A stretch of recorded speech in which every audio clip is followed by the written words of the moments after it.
সম্প্রতি বৈশ্বিক জ্বালানি সংকটের ফলে দেশের বিদ্যুৎ খাত নিয়ে শঙ্কা দেখা দিয়েছে। দৈনিক 17 থেকে 18,000 মেগাওয়াট চাহিদার বিপরীতে বিদ্যুৎ উৎপাদন সক্ষমতা প্রায় 30,000 মেগাওয়াট হলেও জ্বালানি সংকট সহ বিভিন্ন সীমাবদ্ধতায় প্রকৃত উৎপাদন থাকে 17,000 মেগাওয়াটের কম। বিশেষ করে আমদানি করা এলএনজি ও তেল ভিত্তিক বিদ্যুতের উচ্চ উৎপাদন ব্যয় ব্যাপক আর্থিক চাপও তৈরি করে।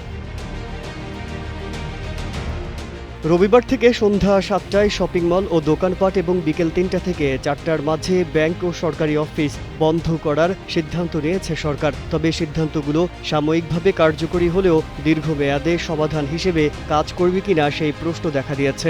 বিশেষ করে নববর্ষ, ঈদ ও উৎসবের মৌসুমে অর্থনীতি রাতে বেশি সক্রিয় থাকে। এমন সময়ে রেশনিং উৎপাদন কমিয়ে আয় সংকুচিত করতে পারে এমনটা আশঙ্কা ব্যবসায়ীদের। নন ইনভার্টার এসির দামে ঘরে আনুন বিদ্যুৎ সাশ্রয়ী ইনভার্টার এসি। এখন 1.5 ton my one inverter AC মাত্র 48,900 টাকা পাওয়া যাচ্ছে মিনিস্টার শোরুমে।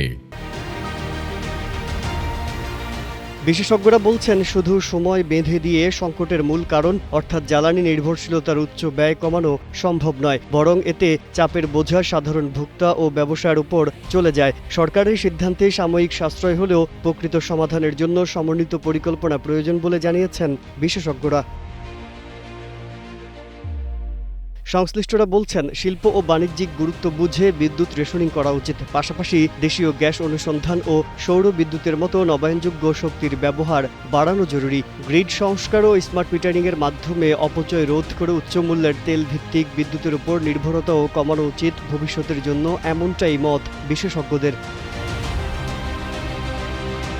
Desk report, Kaler Kantho.